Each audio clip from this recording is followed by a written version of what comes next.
Dear students, in today's class I will clearly explain about Ampere's force law. It gives the magnetic force between any two current carrying conductors or current carrying circuits in an empty space. Okay, we'll see about that. These two are the current carrying circuits. I'll neatly explain about how the force is developed due to the magnetic field.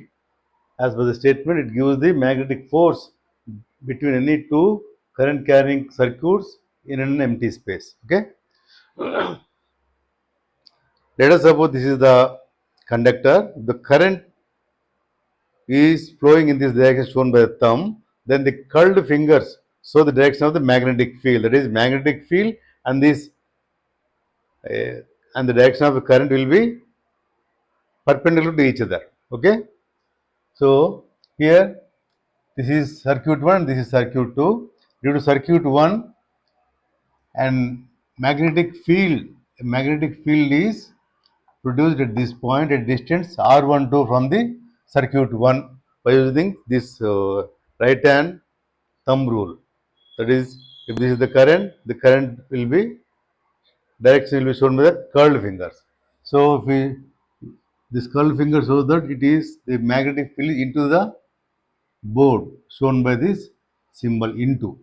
Okay, with respect to second circuit, the magnetic field direction will be outward from this board shown by the circled dot. Okay, let us find out the forces F1 and F2.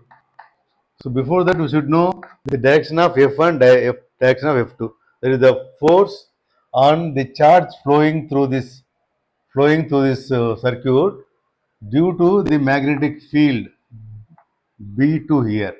With respect to circuit 1, magnetic field will be B2 produced by the current flowing through the circuit, second circuit, that is I2. And this B1 is due to the flow of current in the first circuit. Okay, this is B1 and this is B2. The force F1, what is the direction of force F1? Direction of force F1 is shown by the right hand palm rule. That is, the four fingers will show the direction of the magnetic field, and thumb shows the direction of the current through the conductor, and this palm shows the direction of the force on the charge flowing through the circuit. That is, charge is nothing but the current only. Rate of flow of charge is nothing but current. Okay. So this palm shows the direction of the force perpendicular to current as well as magnetic field. Here, for the first circuit, magnetic field is out of the board is like this, and the current is moving upward. The force will be developed, exerted by the magnetic field will be towards this side, that means towards right side. This is F1. Same way F2, the magnetic field direction is into the board. The thumb is showing the direction of the current. The palm is showing the direction of the force. So that is F2. Okay. Let us find out now. Let us consider the first circuit. Let Q1 be the flow of charge in the circuit 1. Flow of charge in circuit 1. And U1 be velocity of the charge. Velocity of the charge. Velocity of the charge. Do know that the force is equal to Q1 into U1 cross B. What is B here? With respect to first circuit, that is B2. So let B2 here. Okay. And IDL1 is the current element. IDL1 is current element. I1 DL1 is current element, which is equal to I1 is nothing but rate of flow of charge, that is dQ1 by dt into dL1, which is equal to dQ1 into dL1 by dt. What is dL1 by dt? That is rate of change of displacement is nothing but velocity. So dq into velocity u1. So I1 dl1 is equal to dq. Let's differentiate this with respect to Q now. It will become dQ1 dQ1 U1 cross B2. So dF1 is equal to dQ1 U1 is what? I1 DL1. I1 DL1 cross B2.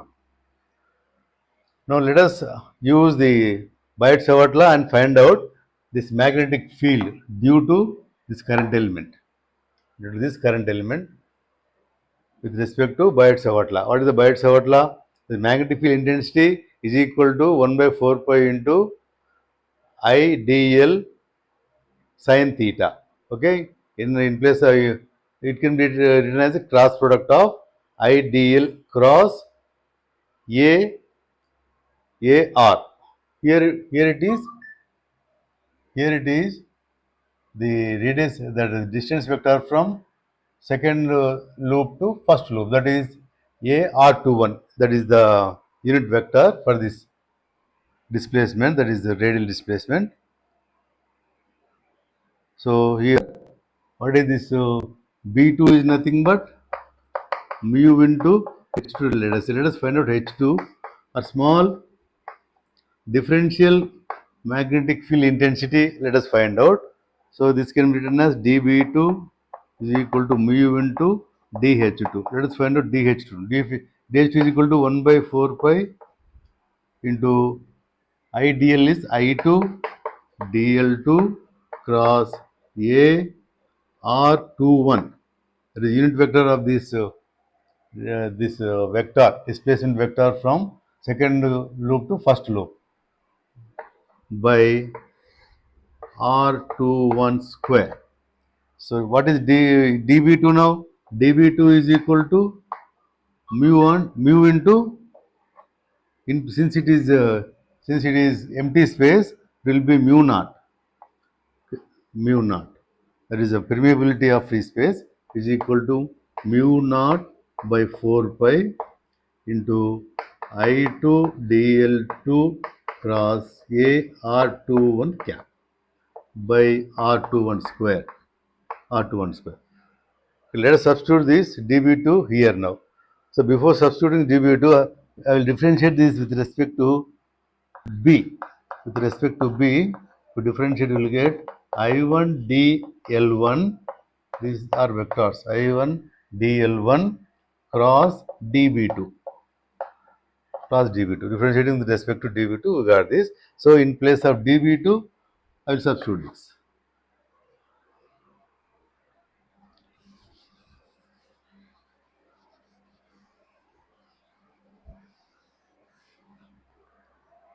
So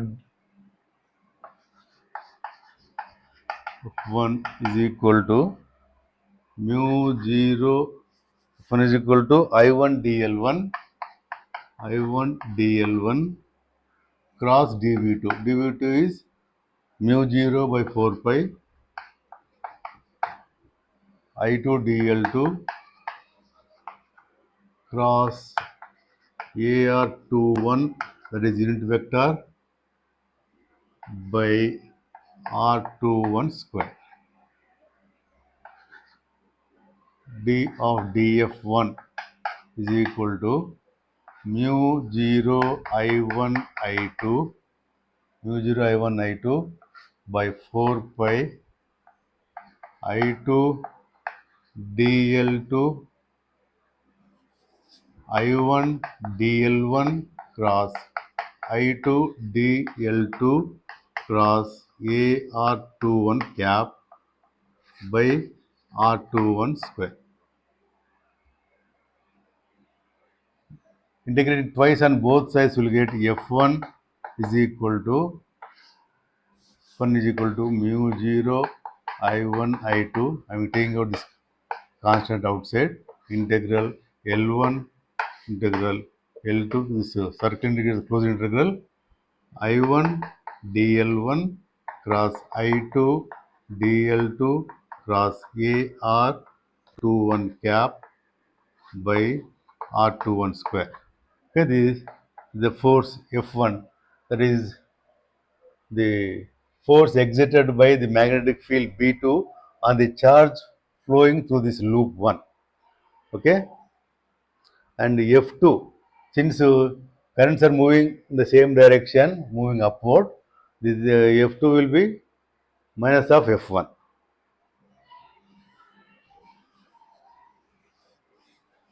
So I will find out F2.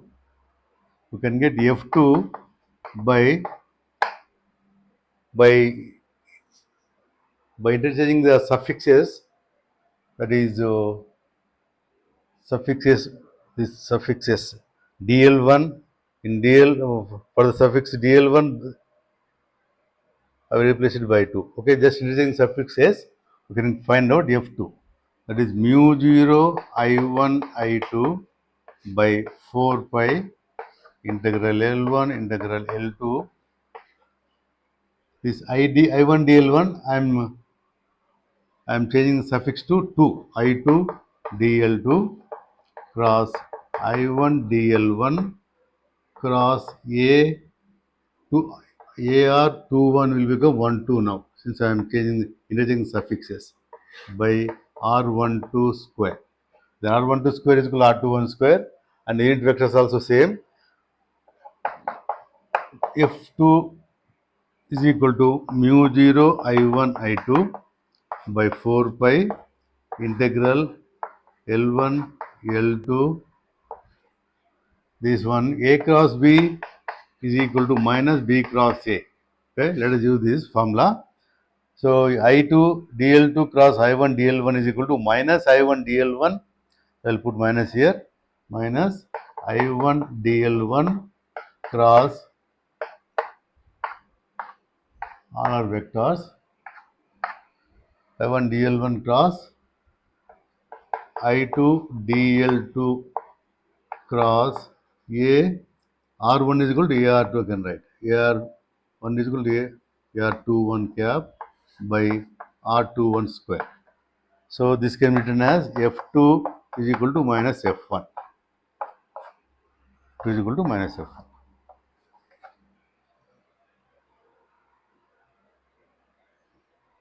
So with this, the second unit is completed. Viewers, if you understood my video lesson, please like, share and subscribe. Thank you.